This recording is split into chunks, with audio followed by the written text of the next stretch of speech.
of respecting everyone's time. So welcome everyone. Thank you so much for making time today. I know it's going to be an invaluable session. So today, obviously, we're unpacking the topic of cybersecurity. This is something that we as a team have been uncovering quite recently and really quite shocking to discover what the situation is out there. So we're absolutely delighted that we've got two industry experts, Nick Shah and Hare-Brown, to join us today. And I'll explain who they are and what they do in a little bit. So we have a couple of people who are new to the network, who are not members. So I think I'll just very quickly explain who Africa Scotland Business Network is and what we do.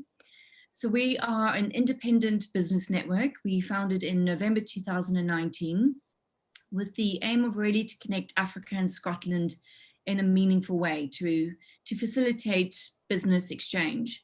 But we are a membership network, so essentially our goal and our purpose is to help our members grow their own businesses through access to information, individuals obviously, networking, etc. So we're delighted that we have over 75 member companies to date in just over a year, and it's going brilliantly. So thank you to our members who are joining us today, and welcome to everyone who's made time for us. This beautiful picture is our board. We're all independent private business people who input and value to the network in their own capacities. And I won't go on too much more about the network, but if you'd like to know more about us, please drop us a line, africascotland.network, info@, and we'd love to connect with you. So as I said, today, we are delighted to have Nick Shah and Hare-Brown join us. Nick is one of our favorite members. He's very active and involved with the network, which is absolutely brilliant. So Nick is the director of the SJ Group International, which he founded after 30 years in law enforcement. It was during this time that Nick became an expert in corporate security, risk and crisis management. Nick is really a thought leader in this space, and he's produced or developed a number of international strategic documents, including one which sounds quite scary, I'm not sure, which is the United Nations Kidnap and Extortion Manual. So Nick brings a wealth of knowledge and expertise. So thank you for your time today, Nick. Joining us today is another one of our network members, Hare-Brown. So Neil is the CEO of Storm Guidance. Neil has spent his career in the field of cyber risk, information security, and digital investigations. Neil's founded Storm Guidance in 2014. They are headquartered in the UK, and Neil is lucky enough to be working out of Mauritius. And Storm Guidance specializes in helping organizations build and enhance effective cyber risk and cyber incidents response and management. He really is so well respected and expert in this industry and field. So thank you so much, Neil, for sharing your insights and your wisdom with us today. Before I hand over to Neil and Nick, we're going to run a very quick poll just to understand a little bit more around where you are in terms of your cyber risk prevention, understand if you've had any incidents, so we can really maybe just touch on some of your circumstances. Obviously it's all confidential, but we're going to do that now quickly. If Danny, if you can launch the poll, then we can, it'll only take a minute.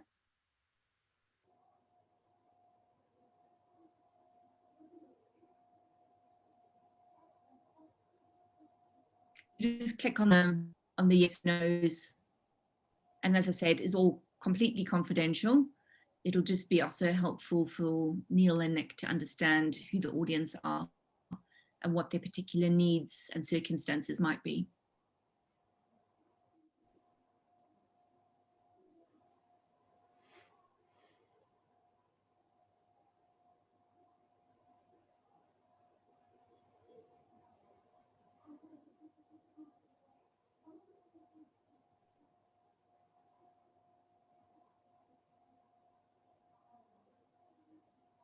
Okay, we'll just give you another couple of seconds. Also, just want to mention before I hand over to Nick and Neil that we will be doing a Q&A at the end of the session. So by all means, if you have a burning question pop it in the comments box and we can ask them during the session. Otherwise, we'll save it for the Q&A at the end.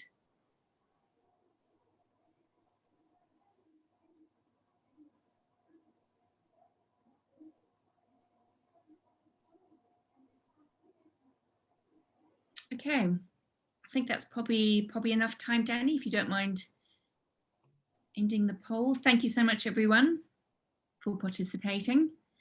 And I'm now going to hand over to Neil and Nick. Thanks very much. Thanks very much, Nicola. I will just share my screen.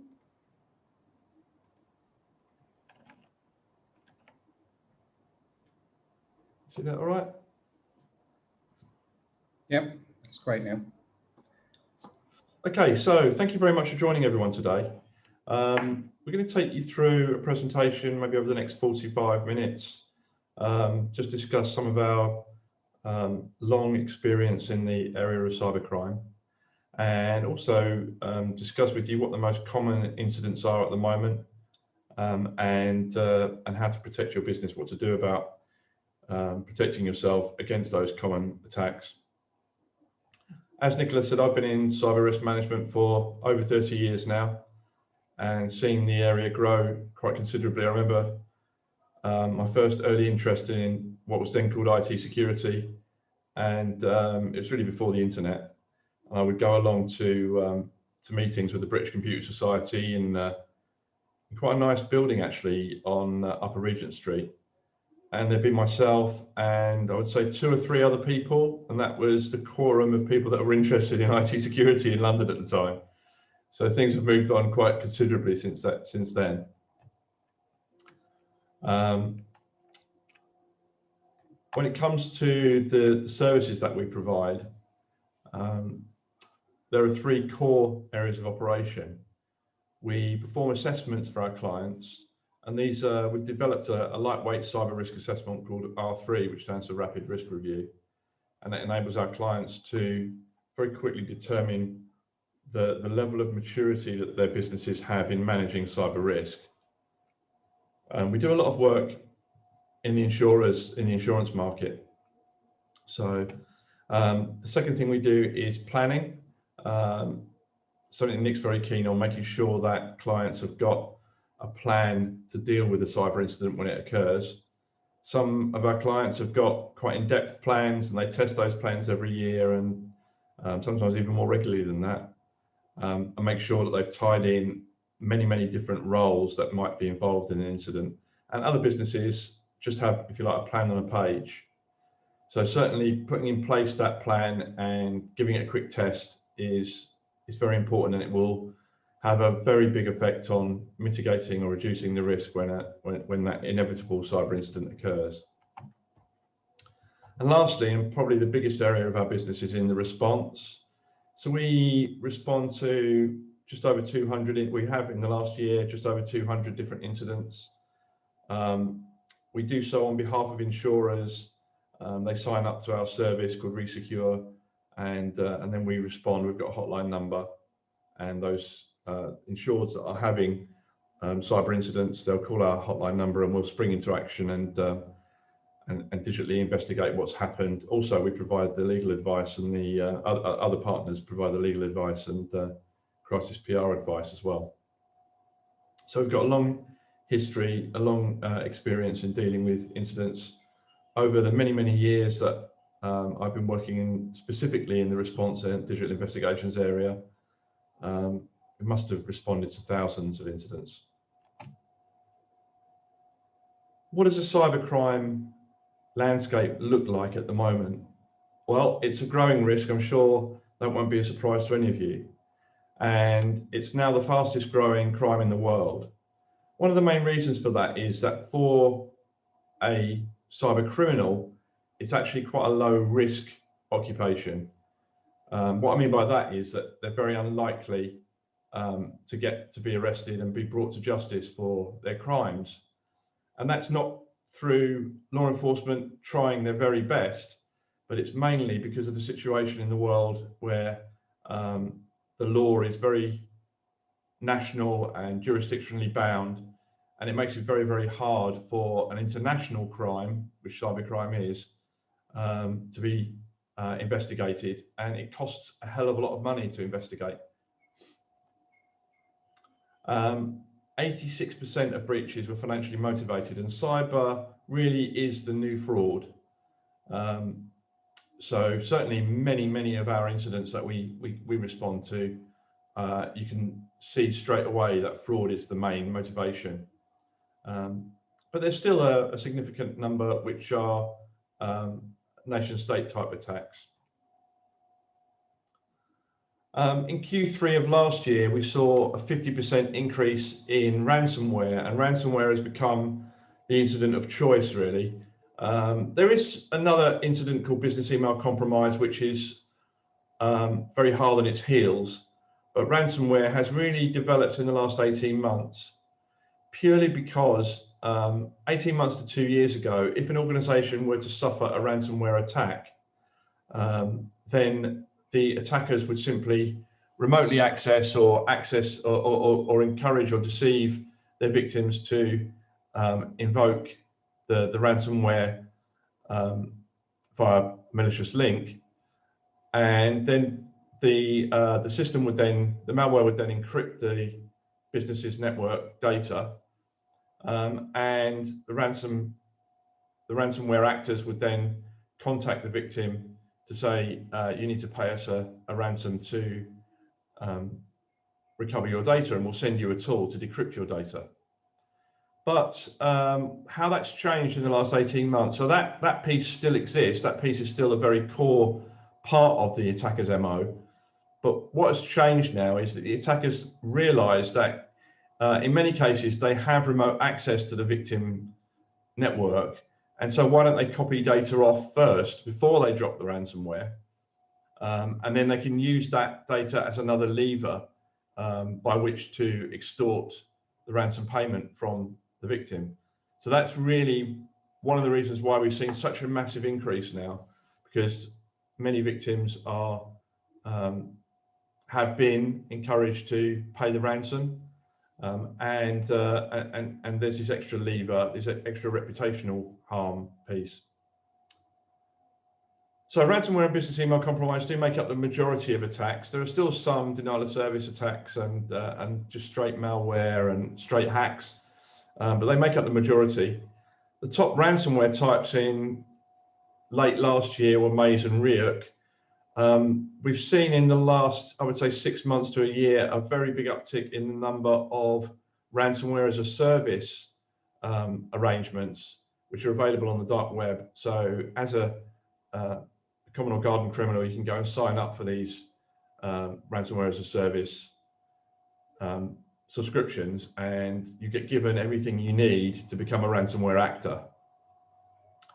And then obviously those who are operating that ransomware as a service take a cut on the ransoms. The amount of money stolen in email scams, so that's business email compromise, has also increased significantly. And we're still seeing lots and lots of vulnerable email systems. And one of the things about business email compromise is it's very much a hop, skip, and a jump. So once the attackers have compromised one organization's mailbox, or maybe a number of mailboxes in a given organization, they'll use that as a staging post or a stepping stone in order to get to the next victim in the chain. So it's something which can spread out very, very quickly. It's very viral. Data breaches are increasingly exposing the victims to significant reputational harm. I've mentioned about the ransomware already, but it's a similar story with the business email compromise. And the attackers know that if they have possession of the victim's data, then they can use that as a significant lever by which to extort money from them. And lastly, one of the big statistics is that cybercrime is costing a huge amount of money. Many insurers that were involved in cybercrime, or cyber insurance, should I say, there are a few now that have actually left the market completely, that are not offering cyber. And those that are still in the market are putting up premiums. I know that cyber insurance isn't the only area that premiums are going up, but certainly it's in response to the number of claims that have been occurring. The attackers themselves are very organized. They don't always need the latest high tech because a large amount of their attacks are all about deceiving their victims, and they're all about a blend between the technical side of things and the human manipulation, the social engineering. So we're finding that there are a lot of efforts being put into very widespread cybercrime. It won't come of any surprise to you that large organized crime syndicates are behind these operations. They all have to pay their dues up to the oligarchs of crime at the top, but they're very sort of they arrange things properly, and they come to work and they work a full 9 to 5 day, and then they'll work on a shift because they're attacking victims all over the world.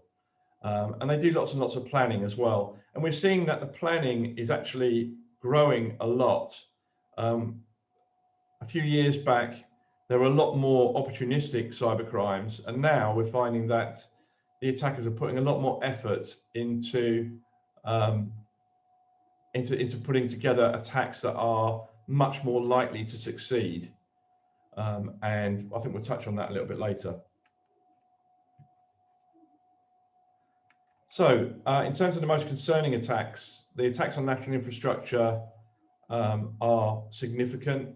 You might have seen in the news the SolarWinds. SolarWinds is a network infrastructure product, software solution that is used by many organizations around the world, and that includes government institutions. And what the attackers managed to do was to get their malware into the SolarWinds updates. It's something that we've theorized about for a good few years now.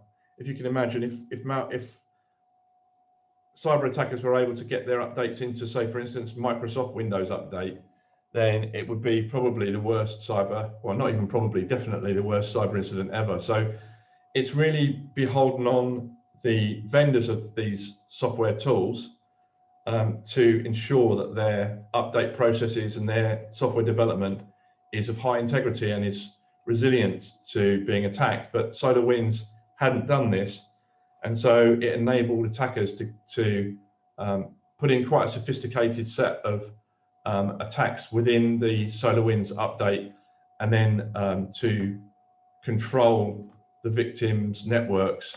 Many US government departments, a few UK ones as well, and what we say, Five Eyes. There's certainly a lot of speculation that the attackers were from Russia, and the US are certainly looking into this with a lot of vigor.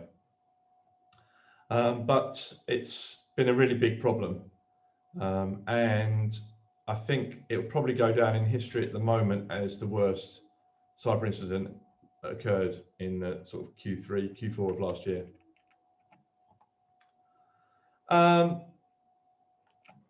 When it comes to business email compromise, the average cost of a wire transfer fraud, so once attackers are into their victim's email system, they're going to look down and they're going to look for any messages with third parties that are discussing a transaction of any kind. That's one of the reasons why we find that a lot of organizations targeted in this way are working on transactions quite regularly. We've had clients that are law firms that have been transferring large amounts of funds relating to property conveyancing and sales, mergers and acquisitions agents. We had a large football company, Premiership football company in the UK, that fell victim to this, and a transfer fee for one of the players was intercepted. So this is really where, if you like, the cutting edge of fraud is occurring in email boxes and in business email compromise. I mentioned that ransomware attacks are much more sophisticated now, but over 70% of attacks are still due to insecure remote access. And this has been much more highlighted with everyone working from home. We've had a number of incidents where workers at home have been deceived, and the attackers have managed to get malware onto their PCs at home, and then from that, use that as a staging post to get into the business network, steal data, drop the malware, and then extort the business. And it's often, especially in Africa, a very, very destructive incident, because many businesses, even now, are still backing up their data using devices that are network connected. And one of the things that the attackers do is they code their ransomware to first of all look for any network connected backups and to either securely delete them or to encrypt them first. So a lot of organizations are finding that the backups they thought they could rely on are no longer available. And that obviously adds a significant amount of leverage when it comes to paying the ransom. There's much more targeting of potential victims that I've mentioned already, and we certainly do a lot of what we call profiling, or the attacker's eye view, we call it, when we have incidents, and also for clients when they're undertaking proactive activities. We will run our tools and we'll give them a good idea about what, from the attacker's eye view, what the attackers can see of their network. And it's not just technical vulnerabilities, it's also lots of information that the attackers might use to make their scams.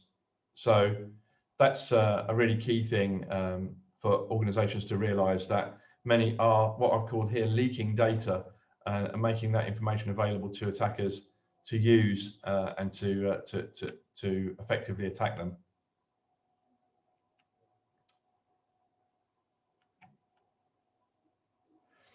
So what does a response look like? So I thought I'd just take you through a few bullet points. Obviously, it can be quite a complex interaction, but I've pulled out just some main points here. Nick might want to mention some points as well. But as we an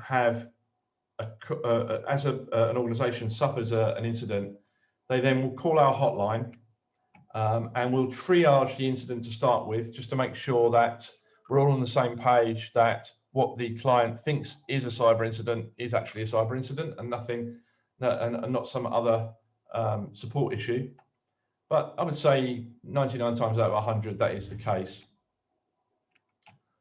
And then we'll also perform a risk assessment and formulate a response strategy for that particular case. Obviously, we've done so many hundreds of these now that we've got you know, a set of really effective templates, or what we call playbooks, and then we'll basically customize those to ensure that the business is going to be responding effectively with us, in partnership with us, and we can really get to the brass nuts and bolts of it as quickly as possible. So there's the technical approach. How are we going to preserve evidence? How are we going to analyze that data? How are we going to identify where the point of compromise was on the organization's network or networks? How are we going to make sure that method is no longer available to the attackers, and that their networks don't continue to host unauthorized access? There'll also be a number of legal issues as well, depending on the incident itself. And again, depending on the incident, it might be necessary for the client to consider a PR plan, how they're going to communicate the bad news, not only to the regulators and and potentially other third parties, but also to data subjects, to those whose data may have been breached. When it comes to the digital investigation, the main initial objective for our team is to contain and eradicate the threat. So we'll want to make sure that if, for instance, it's ransomware, that we know where the point of entry was, that we can make sure that it's no longer going to affect their network. There was an incident, not one of our incidents, but an incident that I read about in the news a few weeks ago, where the focus very much had been, understandably, for the victim organization to recover their systems. And they had the backups, and that's what they did. But they didn't focus on understanding how the ransomware had got onto their networks and making sure that those methods of entry were now closed. And hey presto, 2 weeks after they'd recovered, they got it again. But this time, it was a lot worse because the attackers had decided to show them who was boss. So making sure that we really do focus on the preservation of evidence, analysing logs, undertaking digital forensics on various machines. That will help us to very quickly get to an idea as to how the incident occurred and how we can contain and eradicate the problems. Then, and usually in parallel, we'll be looking at recovery. When it comes to, again, depending on the incident, if it's a business email compromise, there may not be too much of a recovery activity.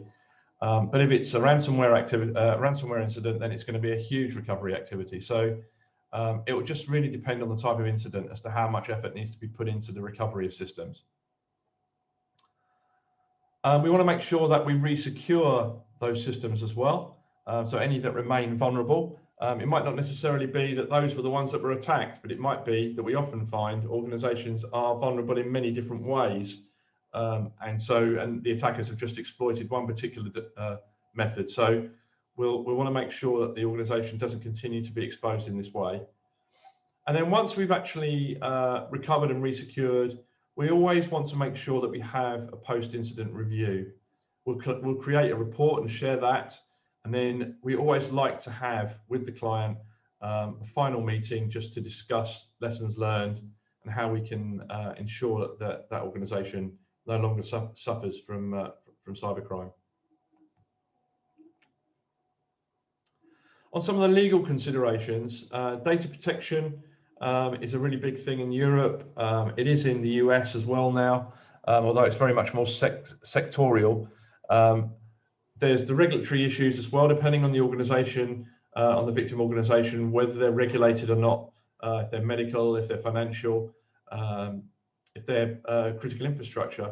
So depending on the type of business, there may be regulatory considerations and the regulators may need to be informed. And then there's also contractual. That's really very important when it comes to business email compromise. We've had a number of incidents where in compromising a user's mailbox, that's led the attackers to have access to a lot of their contracts. And some of those contracts will specify that the victim organization has a responsibility or an obligation, should I say, to notify those that they're contracted with, as well as other contractual obligations. And on the crisis PR side, we're really playing there something that we're going to discuss in a second about making sure that the reputational harm is minimized. And we'll look to build what we call a notification strategy, both with regulators, with other third parties, and potentially with data subjects as well.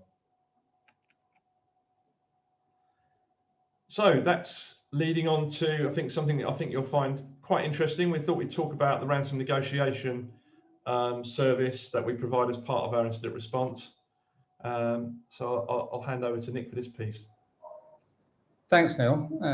And just to add to the last bits, I think one of the motivations of holding this webinar with the network was, I think we're certainly seeing more victims of this becoming the smaller businesses. You know, there seems to be in the industry an image that this happens to large corporations, but certainly in the last, well, since Neil and I have been working together, we're seeing smaller organizations, you know, sole traders, everyone's open to becoming a victim of this. So we thought it'd be useful to discuss some of these things.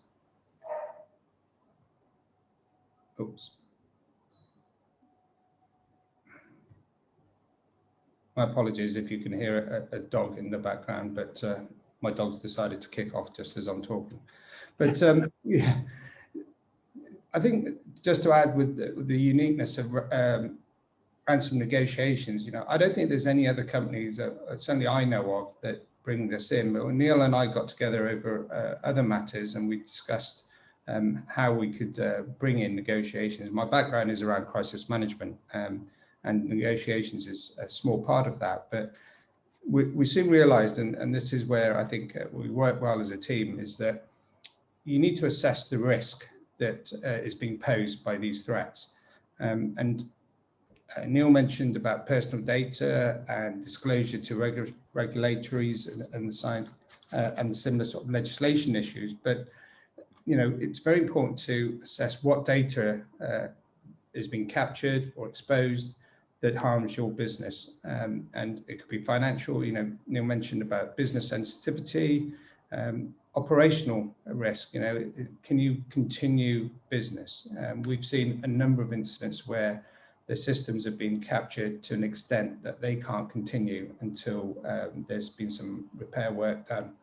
And how does that impact on the day-to-day running of that business? What information has been disclosed about your clients, your suppliers, your staff? Simple things like pay and payroll. All these we see very often. And as again, the reputational damage, depending on what type of organization you are, what's the risk to your reputation? And outer risk, certainly in our experience, even in the last few months, we've had private schools that have been hit, and that's a strong theme around Europe, especially, where data with child protection issues, or one certainly was a risk where the details of the children who were traveling from overseas was captured. All those pose a different risk to those individuals, and how do we manage that? And I suppose that the negotiation side of things is it allows us to get more information. There's a lot of people that would go, well, this is a cyber incident and we'll just deal with the cyber side of things. But understanding what the risk is allows you to deal better with what you're facing. And that's where negotiations comes in. And we've got on there, what's the objectives? I mean, we call it proof of life because the term comes from the kidnap world where I come from, but it's actually understanding what data these people, the attackers, have captured. Sometimes we get small snippets of information. We don't know exactly what information they have, but by engaging with them through negotiations, we can gain information. There's lots of tactics, and negotiations can take a day or longer to discuss, but by negotiating, you get a clear understanding of what data they have, what timescales are they imposed on us, and what do we need to do? How quickly do we need to do it? Those are very important things, and it also allows us to assess how much time Neil's team have to try and assess and repair and bring the business, the data, the cyber side of the business back into action. Then it gives me some idea of how long I've got and what do I need to do in terms of delaying any activity by the attackers. There are organizations that are willing to pay. It's very wide discussions as to why you should pay, should you not pay. But that needs a lot of deep conversations with chief financial officers, boards, or just if you're a one sole enterprise, then what's the impact of that on your business? And what do the attackers want from you? We've got to facilitate payment. I mean, most of the time now we see Bitcoins, Monero, cyber currencies, and that's how they want paid. As Neil described them, they're an international organization. They don't want checks, they don't want bank transfers. It's going to be as anonymous as possible. And if you were to pay, and there's times that we have paid small amounts because it served our purposes, do you as an organization have that facility? Can you do it? Can you pay someone a part of a Bitcoin? And can you do it anonymously without them attacking that system as well? So that's where the negotiation side comes in. It allows us to give you more information to allow you to do your risk assessment, and it's a continuous thing. We have daily or twice daily meetings very often discussing what we're going, what's the next stage. And then, like the other negotiations that we've been involved, or I've been involved in, these are different platforms. I'm not talking to hostage takers on the phone or other means. Generally, we see they adopt an email system, anonymous sort of one-off use email system, or online blogs. And some of these are on the dark web. I mean, that in itself is a challenge, unless you have someone like Storm or Neil's team who have access to those, and we can quickly get on board. We can start having these discussions with them without having to set up those sort of systems. So that is generally the sort of trend we're certainly seeing. Dark web being used all the time. And also on the dark web side of things, I think it's fair to say, and we see it quite often, the media are trawling the dark web for these incidents so they can report on it. So it's very, very important for us to keep as covert as possible, so it doesn't get spread out into the media. Any sort of benefit, any options that we had may get damaged by media exposure. And it also brings into the reputational element. We try and keep it as covert as possible. I think certainly within negotiation side of things, we want to act quickly. Certainly with clients, we've had incidents where the clients have tried other methods and then come to us at a later stage, and that's been challenging because there's been incidents where senior management have engaged with the attackers, and then they've come to negotiate to continue. And there's tactics and methods we would use, but one very simple one that I'll share with you is that you never want to be the decision maker when you're talking to these people, because you don't have the time. Like any business, you want to purport to be lower down the food chain, so you need to refer. That allows you a natural delay because you can't make that decision. You need to speak to your boss. So when we turn it in, or we're called on a operation late in the day, that sometimes is the first thing that we see, that we need to then start looking at different strategies on how we can slow this down, because it began probably in a way that we wouldn't recommend. But at the same time, as negotiating and dealing with the incident, we're constantly picking up intelligence. We have, and with Storm's team, we have so many incidents that we record and log. So we see patterns. We see the terms used by the negotiators in different operations, and we try and marry that up. We've sort of got corporate knowledge on what terms have been used, what methods have been used. So more we know about the attackers, more we know how to deal with them. There are attackers, they're criminals. They don't really have a conscience, but we do know attackers that have openly said that they won't attack certain enterprises, veteran organizations, some with hospitals that are dealing with COVID at the moment. So more we know about them, then the more we can use that information against us. And certainly I think we may even do, if we have time, a case study on a hospital we dealt, and that allowed us that information, that intelligence that we gained and recorded previously, gave us a negotiating tactic where we brought in the fact that a hospital was assisting with COVID patients. So that intelligence is really important. Crisis management, I mean, that's my background, that's what I do. And I did see from the poll, which is quite reassuring, that quite a number of you do have a crisis plan, and you have cyber involved in that. From my experience, I think the key thing is not only having a plan, the three areas I look at: have a plan, make sure it's robust and it's effective. Make sure if you work in a group, if you work in a team, that all the members that have a role in that crisis plan know what they're doing, and test it. Because so many times I see crisis management plans, business continuity plans, whatever you call them, a great policy, and it's filed and it looks good, and when a crisis happens, it becomes a crisis because no one's practiced it. if you practice it, the impact of that crisis is greatly reduced because everyone knows what role they have and what they need to do and who does what. So if there's the tips that I might give you is please test and test your system.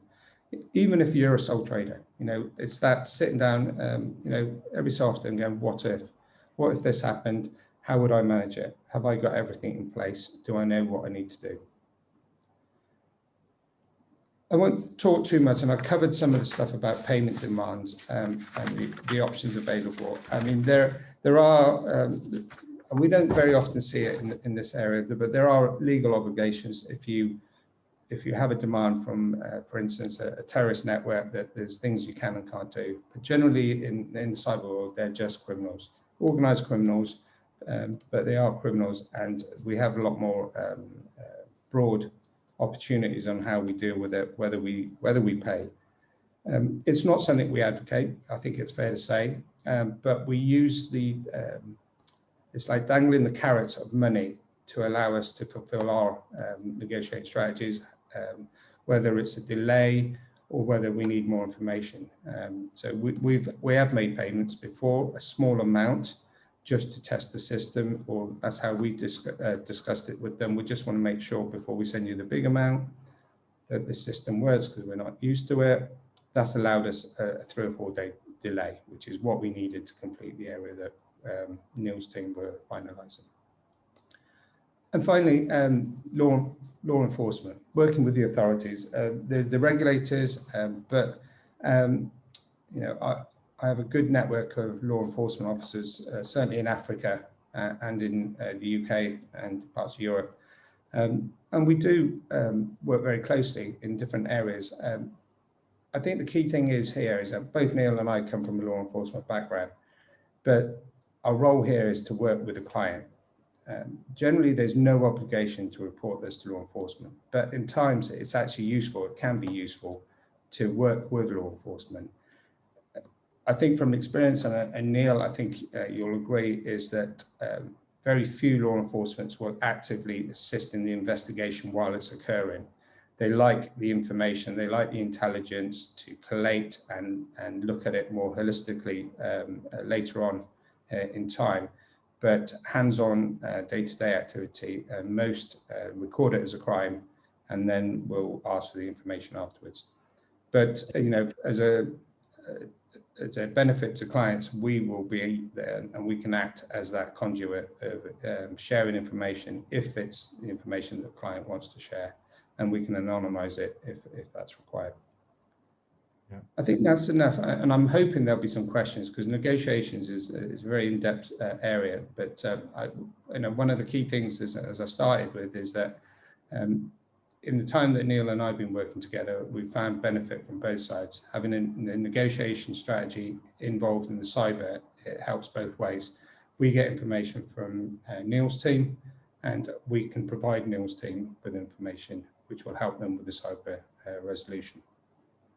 Neil, I think the safeguard, I'll hand over to you. That's absolutely right, Nick, that it's really a very symbiotic activity. And that's really the reason why ransom negotiations are worth considering. I can understand, or we can understand, that organizations are very averse to interacting with criminals.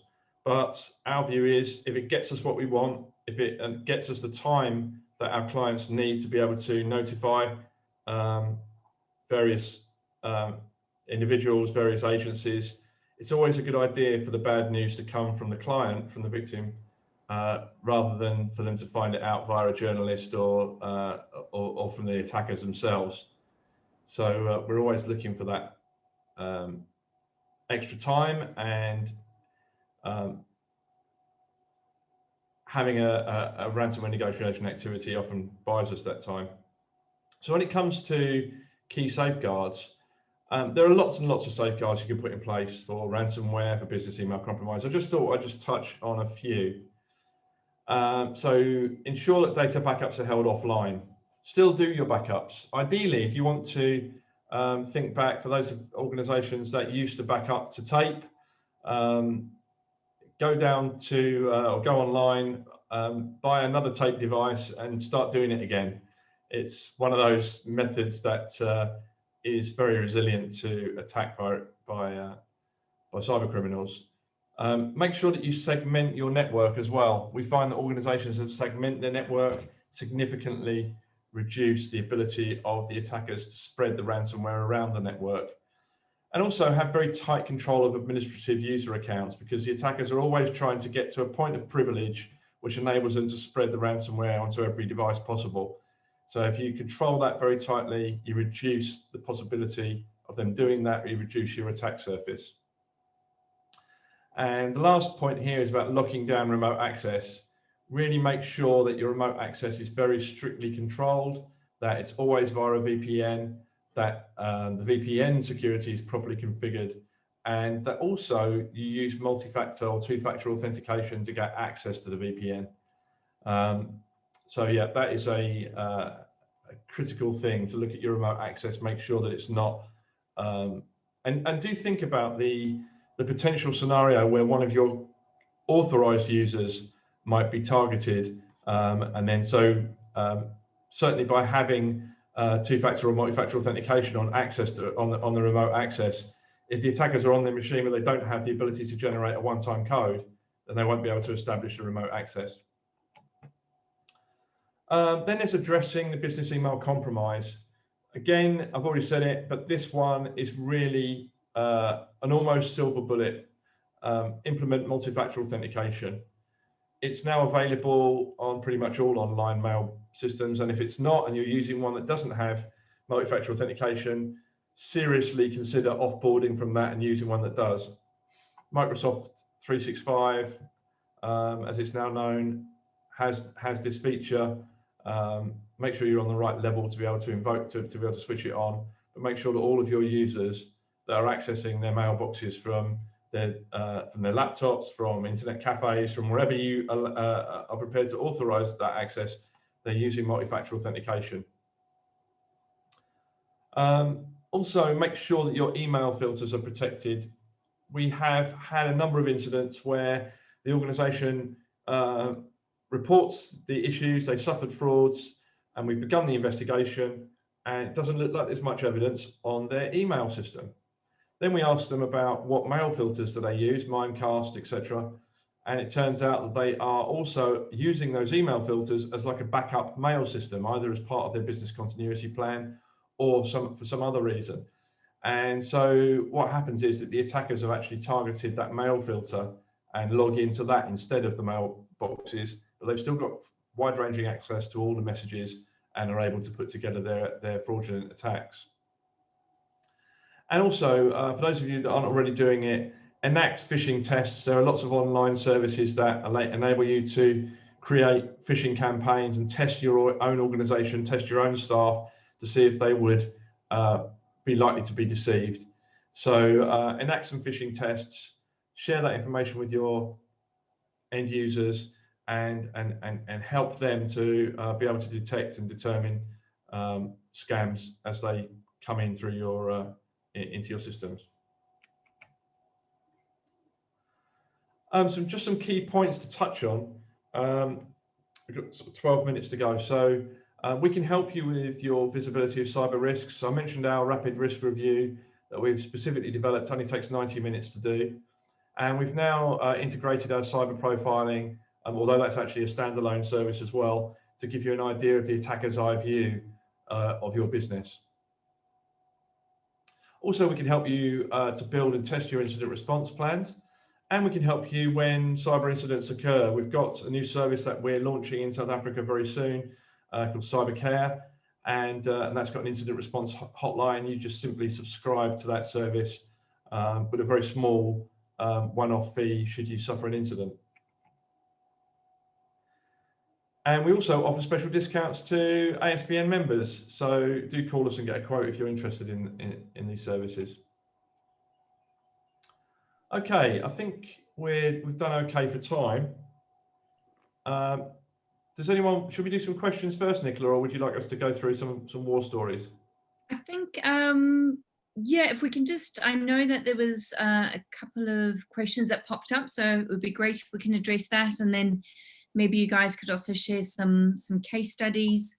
I think it's always good to have kind of practical examples on what this actually means. So we've got a question here from Gordon Branston.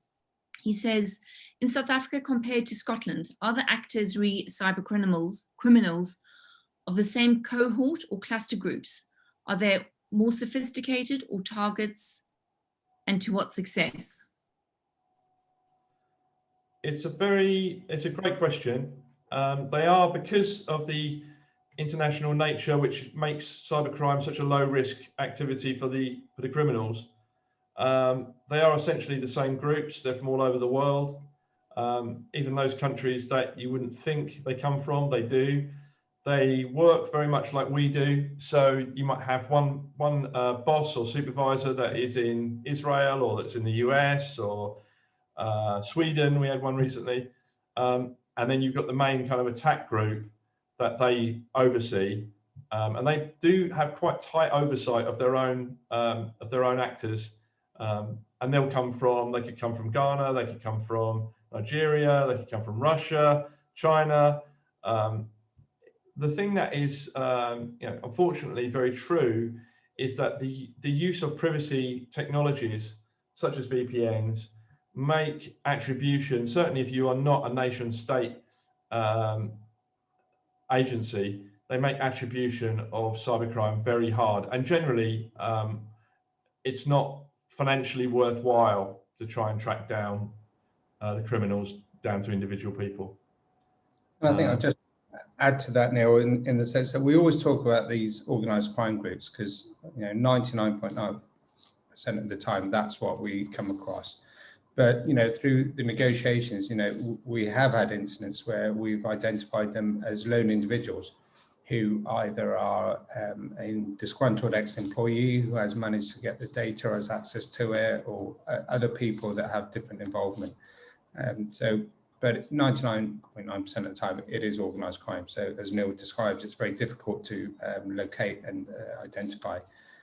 But there are times that we have been able to do it because of they're a lone actor.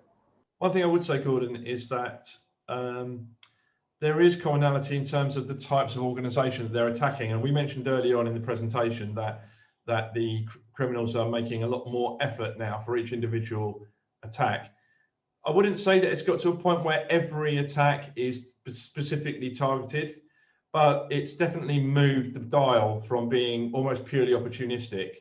And now the attackers are using various tools to be able to identify vulnerable organizations and put together attacks which, as I said, are not just technical, not just exploiting technical vulnerabilities, but also figuring out who works for those organizations, how they can be manipulated, what kind of discussions they're in with third parties. Is it possible to hijack that as part of an identity theft, etc.? So there's this very human part as well. And we find that the victims are very similar. So whether it was in South Africa or Scotland, it's generally law firms. Nick mentioned private schools, because the criminals want to deceive the parents into paying fees to fraudulent beneficiary accounts.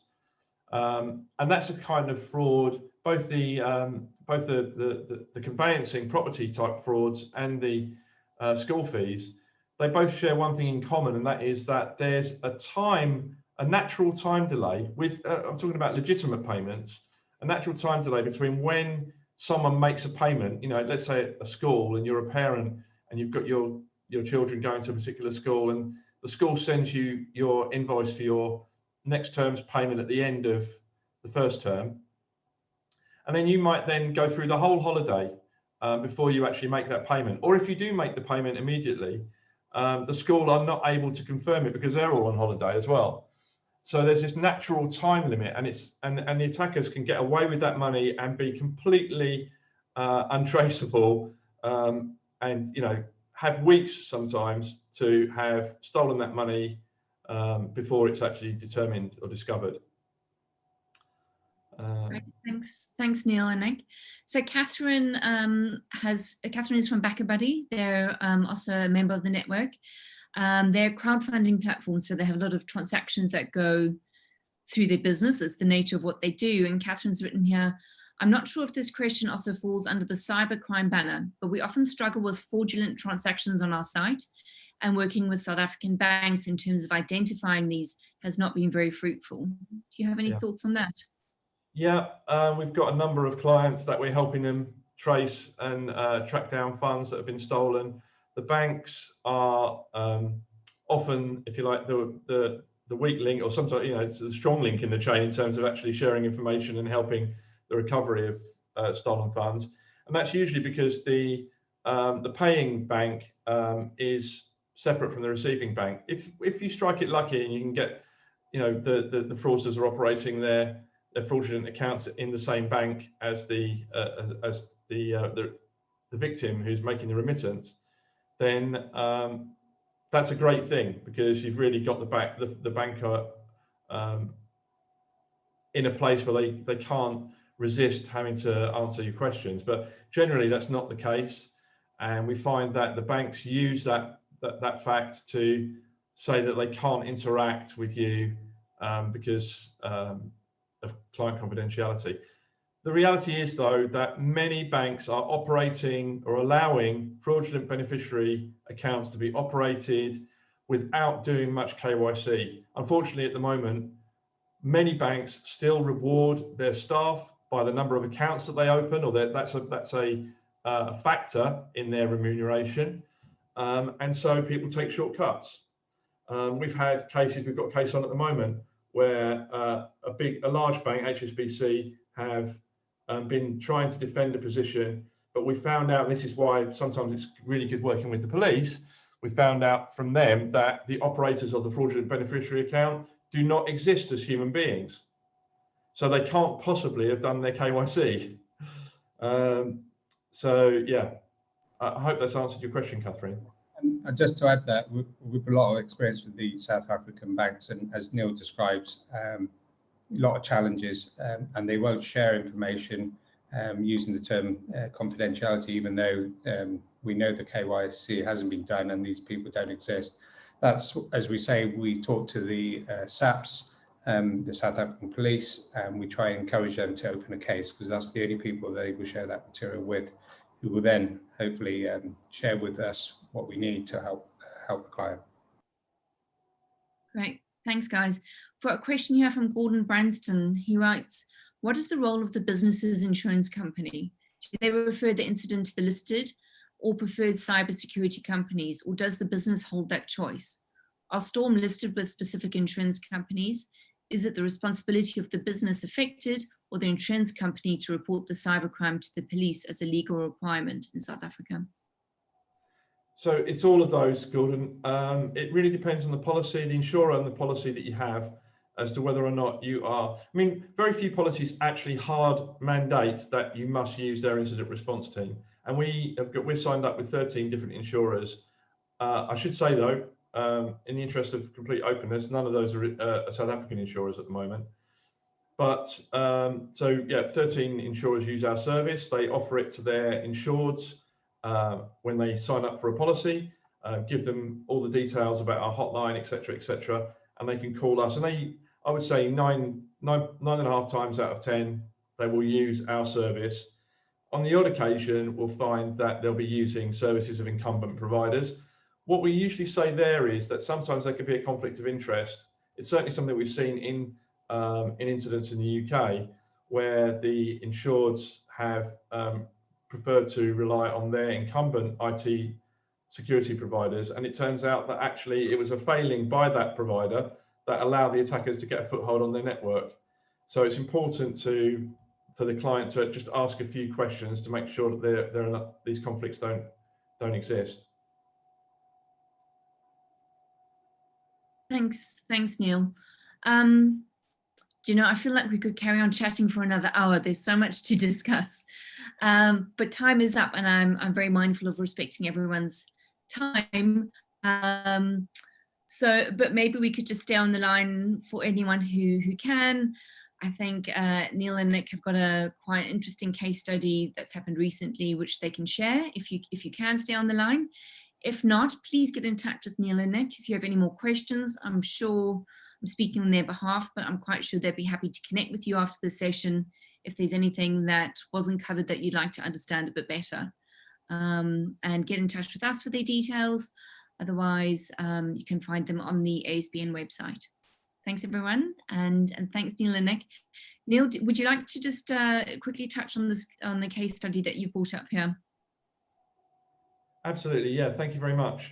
So this is, Nick was mentioning earlier, it's a hospital that undertake various cosmetic surgeries for a whole range of clients, including lots of celebrities in the UK.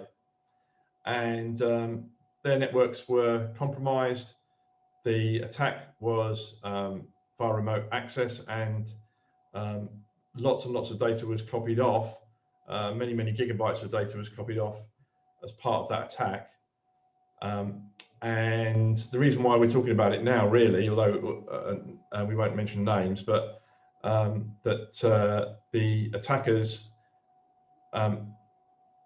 sent out their ransom demand, and it was some time that the organisation took before they involved us on the ransomware negotiation, and that was a bit of a concern, but we managed to turn it around and engage with the attackers and get the delays that we needed in order to notify all of their patients. Bearing in mind that some of those patients, I mentioned they're celebrities, some of those patients have consistently told the press over the last few years that they don't have any cosmetic surgery done. So things like that are very big levers for the attackers. Do you want to say anything about that, Nick? Yeah, no, just to reinforce the fact that on that, they had a deadline of a week, and that fell on a Sunday, and we got the call on the Friday night, and that caused us an awful lot. I mean, there's tactics that we use, natural delays by we communicate at certain times of the day, and when we get a response, we assess that time that they're responding to us to give us an idea, potentially with other factors and the words they use and the structure of the sentences, we can try and determine what part of the world they're from. And that allows us to sort of send a message, which gives us a natural 8 hours gap. But on a Friday afternoon, when they want a deadline of Sunday, we worked over the weekend. In fact, we managed to get them, was it 4 weeks, Neil? Nearly 4 weeks. 4 weeks after their deadline. So. And we used a lot of techniques and engaged with them throughout that time. But the impact, we won't mention names, but it's actually in the media now, was huge, and it's probably the delay caused the business more of a crisis than it really needed to be, and that goes back to what we say: act early and seek help really early. Yeah. And what's kind of happened with that as well is that obviously we didn't pay the attackers in this case, although we still had some dry powder with certain techniques, but it was decided that we would disconnect after 4 weeks. But then that led to, within a week, the attackers then posted the evidence that they had attacked this particular organization on the dark web, on their blog on the dark web, which was immediately picked up by a number of news agencies, including the BBC, and they were sort of like on it straight away. What actually has transcribed, and I think it's fair to say that it's happening with a lot of our incidents now, is that no matter what the attackers say about the fact that they're going to release the data to make the victims sorry that they didn't pay the ransom, generally does not occur. What I mean by that is that they don't just give the data away and post it on the dark web and then that's it. You know, here's 50 gigabytes of data. What they generally do though is they'll package it up and they'll sell it on.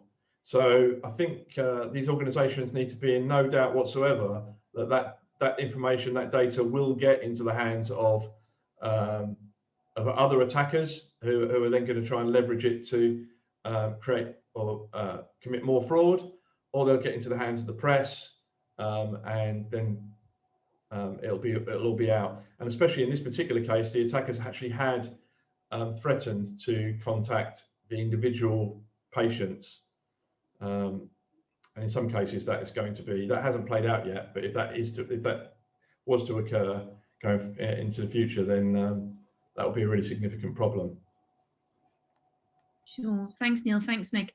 We've just got one more question. If we can just stay online for one more minute, that would be terrific. It's from Ian Dowson. Ian asks, are mobile telephone payment transfer systems a conduit for ransom payments? So the answer to that is generally no. But sometimes there have been some incidents now where WhatsApp, even Signal now, Telegram, are being used to send the cryptocurrency links to. So they'll say, we want you to pay to these particular cryptocurrency wallets.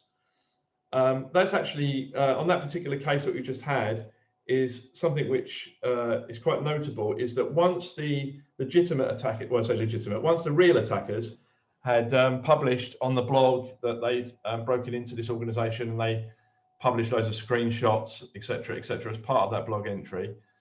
About a week later, the client were contacted by a different attacker team, pretending to be the original one, but saying, oh, we want you to pay us. We won't release this data as long as you pay to this cryptocurrency address. And all they've done is they've just taken the screenshots off of the dark web, and were trying to scam the victim, if you like, ×2. So if the victim had actually paid that ransom, which they didn't, which was considerably less than the original one was £500,000. But if they had paid that ransom, they would have then been contacted by the real attackers to say, hang on a second, you need to pay us, So yeah, I think that's right. We don't, I certainly don't see it on cyber attacks, but things like sextortion or other types of extortion, there have been times where mobile payment systems are used, generally small amounts, but generally it's like a continuous thing that they want paying every week or every few weeks through these systems. Okay, great. I think we're going to wrap it up there. Thank you so much, Neil. Thank you so much, Nick. Really appreciate your time. Thank you to everyone who joined us today. I'm sure you got a lot of value from that. As I say, please connect with Neil and Nick afterwards. I'm sure they would be willing to have further conversations with you. And if you would like to get in touch with anyone at ASBN, please don't hesitate to contact us. Our URL is africascotland.network, excuse me, or info@africascotland.network. Thank you so much, everyone, and take care. Thanks, guys. thanks.